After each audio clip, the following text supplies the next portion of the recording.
Hello, and welcome to the first edition of the Energy Solutions for the Future ESF broadcast. My name is Caleb Adebayo.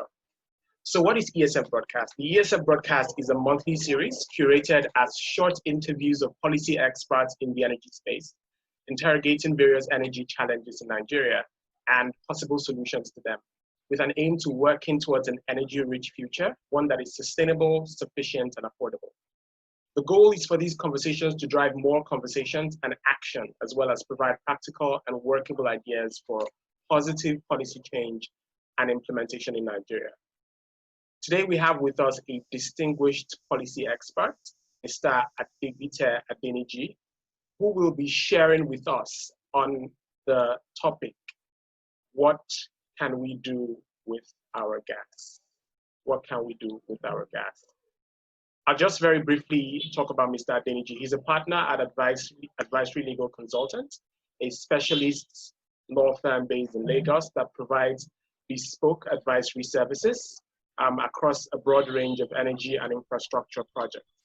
Mr. Adeniji is a specialist energy and natural resources lawyer with expertise in policy, regulatory, and commercial issues in the energy sector. Between 2015 and 2018, he was a senior technical advisor on upstream and gas policy and regulation to the Minister of State for Petroleum Resources. He led the preparation of the national gas policy. He developed the Nigerian gas flare commercialization program and led the steering committee for the implementation of the gas flare regulations. He was also counsel for the development of the Nigerian gas master plan. Welcome, Mr. Adeniji. It's so good to have you here with us. Thank you very much, Caleb. It's my pleasure indeed to be here and to face your panel. Thank you very much. Thank you very much. Okay, so we'll dive right into talking about what we can do with our gas. Mr. Adeniji, with about 203 trillion cubic feet of proven gas reserves, Nigeria is often referred to as a gas country with pockets of oil. Yet with all the potential that this enormous amount of gas holds for the country, we're still energy poor and far from taking our place in the Committee of Nations leading the global gas space. What can we do with our gas that we are not currently doing? Well, I think you said it. We're energy poor, right? So if you understand that gas is a very, very versatile hydrocarbon that you can use to produce electricity. So let's focus on that. That's just a start, electricity. The country is significantly power deficient, which means there's this gas available, but it's not going into electricity or power system. I must tell you there's a problem somewhere. So that's one problem, right? But we can use gas for electricity. We can also use gas to go into our agronomy, and that's why fertilizers are developed, right? We can use gas in our transportation systems. So basically think of all these trucks going up and down the country, hauling all sorts of freight, expensively with diesel. Gas is cheaper, it is cleaner. You can viably displace all that diesel use, as most sensible countries actually do. Gas can be useful in our homes for cooking and displace all that dirty firewood and kerosene and biomass. That's the versatility of gas. Gas can also lead us into wide and large-scale industrialization. We can develop a massive chemicals-based industrialization. So this is a country that imports so many different types of chemicals, running into billions of dollars every year. And all we need to do is basically use gas to develop a petrochemical based industry. We have one petrochemical plant in the country, we should have about 10, right? And then you'll find all sorts of factories bubbling up, not just in Nigeria, but across the region, because we have comparative advantage with this gas. So there's a lot we're not doing with our gas. There's a lot that is possible. We're literally sitting on a pile of wealth and opportunity, all waiting to happen if the right things are done. So that's how I would like to start. That's interesting. We're sitting on a pile of economic progress if the right things are done. So let's even talk about domestic gas now. Opportunity is opportunity. That's this so-called potential that we keep talking about. Yes. The potential is real, right? But you have to take specific actions to be able to basically realize that potential.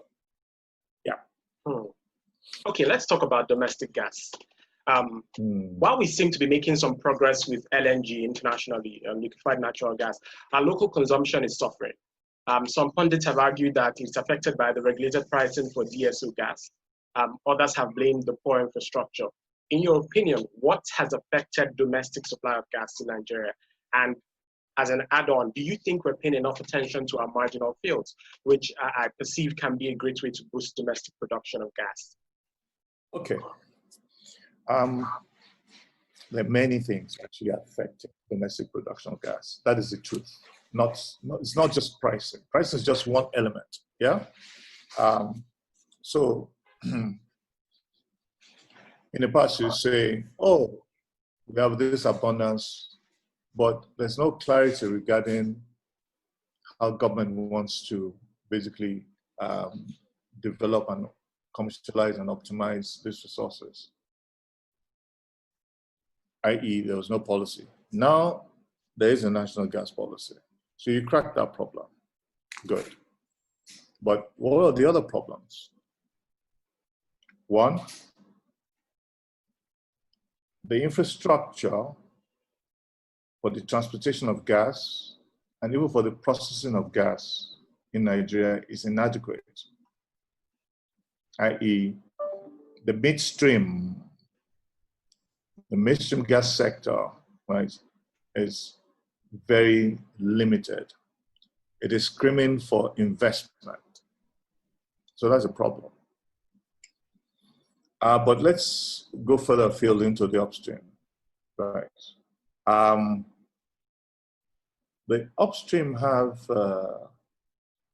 apathy issues. That's what I would call it. I.e., incumbent investors in the upstream are not excited about the market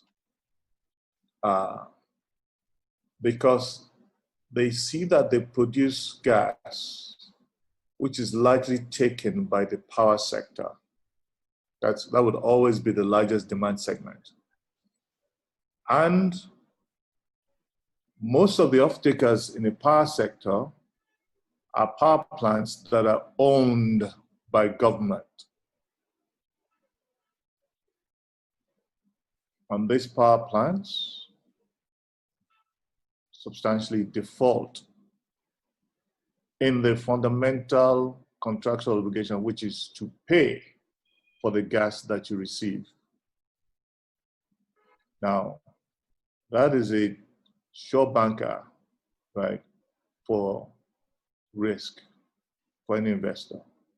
If I put my money in something, I want to get paid. If you're not getting paid, what is the incentive to keep investing? That's for incumbents. Now, if you're not asking other people to come, what's going to be the incentive for them to want to come in to invest in gas? If they know that most of the gas that's sold into the market is not paid for. So basically, the power sector defaults, the illiquidity, right, in the power sector is a significant problem for the upstream. Next, the legal framework for gas. Because for the petroleum sector, we're written for oil and not for gas. So basically, to the extent that Nigeria's arrived at the point now where it must have large-scale gas production, large-scale industrialization, time is overdue, right, for us to have laws that speak directly, specifically to gas issues. That will be very helpful, right, as a signal for investment. Yeah? So that's the other problem. Okay, so Then, okay. Go on. Okay, so the second part of my question was about marginal fields. Do you think that there's some attention we should pay to our marginal fields that would help boost domestic supply of gas? Yes, there are a number of small fields, marginal fields, that have a higher ratio of gas in them than oil. Yes, there should be some attention paid, right, to basically prioritizing the granting of those fields into private hands, right, as an opportunity for those players. Only to the extent, however, that those players can find bankable markets. Because as I've just said, the power market is not bankable right now. And if you're basically attacking a marginal field with a view to producing for grid power, you're going to be bankrupt. In fact, you won't even find money anyway to support your project. So your approach must be to find some other market.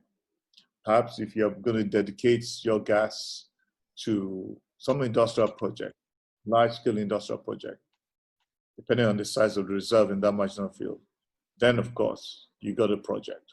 Okay, so yes, of course. So therefore, small fields, as they had in the Netherlands many years ago, they had what they call a small fields program, right? Those fields were prioritized, right, towards domestic production, because some of them are real low-cost fields, right? Some you've had. So what happened is that historically, these fields during the earlier drilling campaigns in the early history of the industry, right? The operators drilled and found gas and tapped them. So these are discoveries already. So therefore, you don't have to spend too much, right, to basically do your appraisal and produce. But you got to find the right market for that gas. Okay. Thanks for that. So one thing you said helps me pivot to my next question.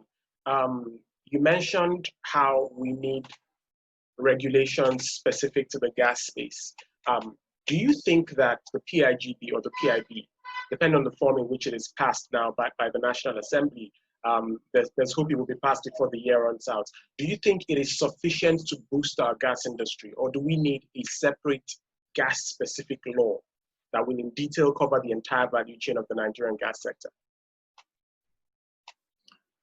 You don't necessarily need a separate gas-specific law. You can, within the body of the oncoming legislation, right, which is the bill, have provisions that deal with gas. There's a time in the last couple of years when I led a team to develop what is called the Petroleum Industry Reform Bill, which addressed governance issues and also addressed regulatory issues. So the rules around the regulation of gas were embedded in that document. The source of those rules were drawn from a standalone bill for gas, which developed a decade earlier, the downstream gas bill. And the issues there were still prevalent, even right up till today. So basically what I did was basically just bring in those provisions and basically hook them into the PIRB, right? I've seen a draft of the PIB, right, which will be put to the National Assembly shortly. it seems to take on board many of the provisions in the PIRB, including provisions for gas. I support that. There's no point looking at different documents for the source of law for an industry. One single document is fine, basically, to your question. Yeah. All right, sir. Thank you. Now on gas flaring, it's a conversation that we will keep hearing in the Nigerian oil and gas space, and has been a challenge for the country for a long time. I recall we also set a zero flare gas goal for this year, 2020. And the Nigerian gas flare commercialization program is an initiative you were very significantly involved with. We seem not to have seen any traction in the last few months since early in the year when we had the first bidding stage. Do you have an idea what is happening with it? Because people are asking questions. I'm very happy to tell you I'm no longer in government. So that would never be my question. I can't answer that question. I mean, if I was still in office, yes. I developed the gas commercialization program. Right, I conceived. Okay, right, because I was agitated around the issue of gas flaring. Okay, right. I drove it up to the point, right, that it was ready to go. And I'm always happy to tell everyone, all the world is a stage, right? You do your bits, right? And you hand it over to the next guys, right? Now, what they do and how they do with it, right? That's not my own issue.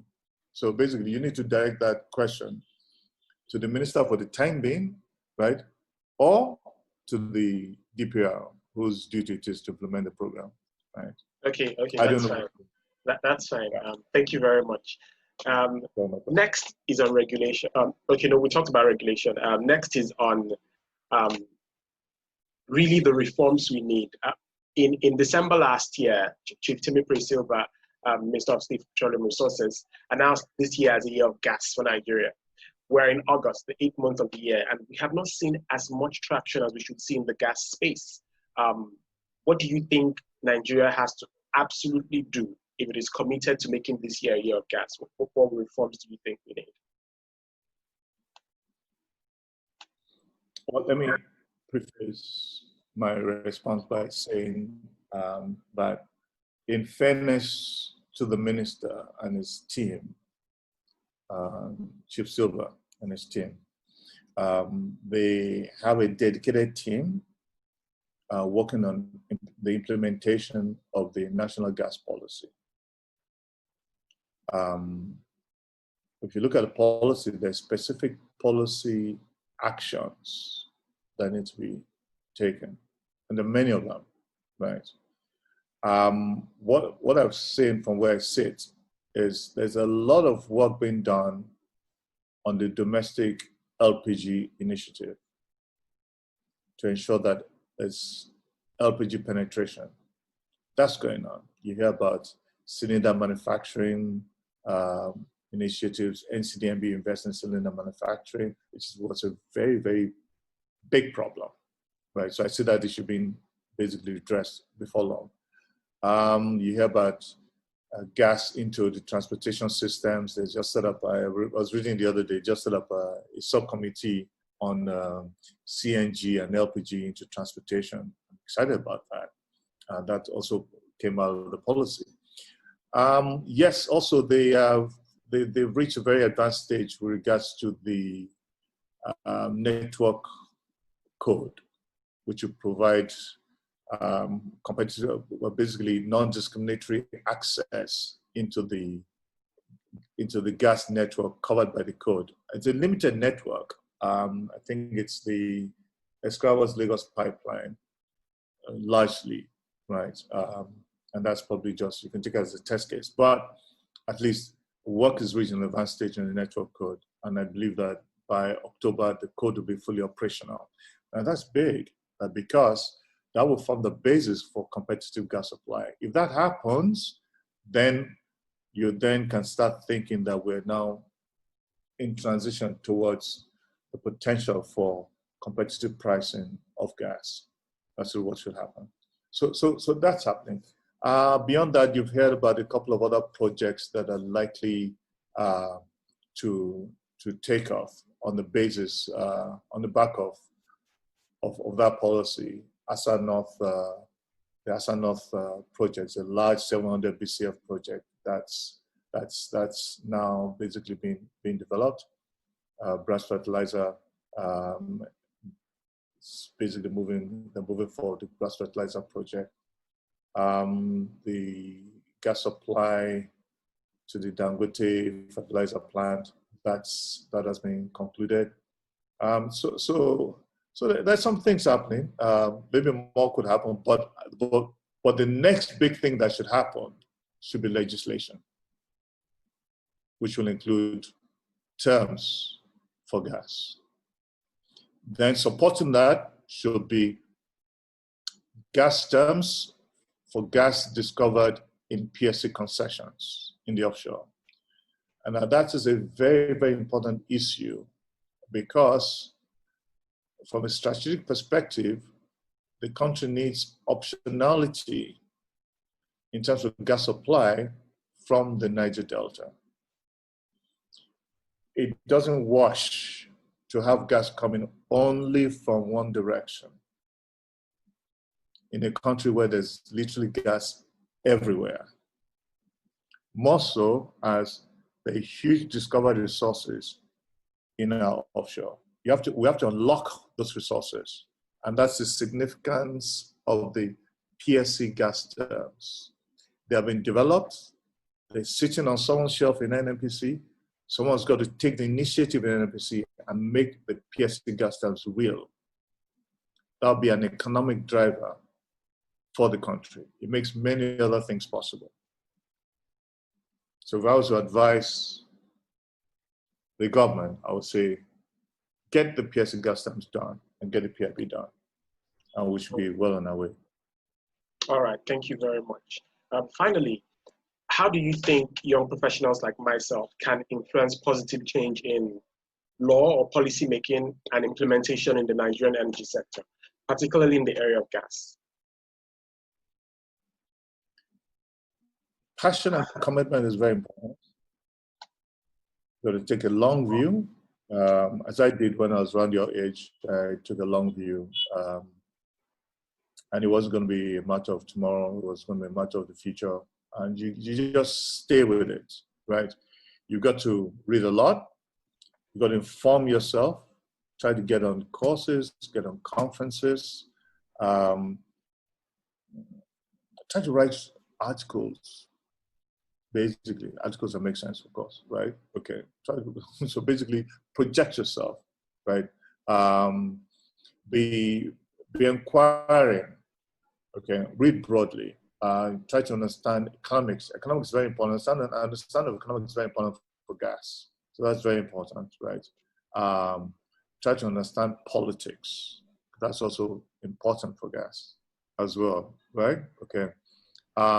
Take an interest in the new legislation that will come in, right?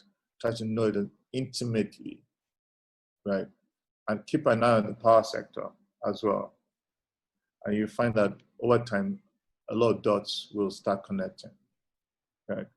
And take an interest also in what's going on globally in the energy space. Because no matter what we think in Nigeria about the petroleum industry, it's just one small part of a larger global petroleum and energy community. So don't just think local, think global. All right, thank you so much, sir. Thank you very much. It's been great speaking to you. We appreciate having you on ESF, and thank you to everyone who's watching this. We believe that you have learned a lot. Until the next time for the next episode of our ESF, please stay safe.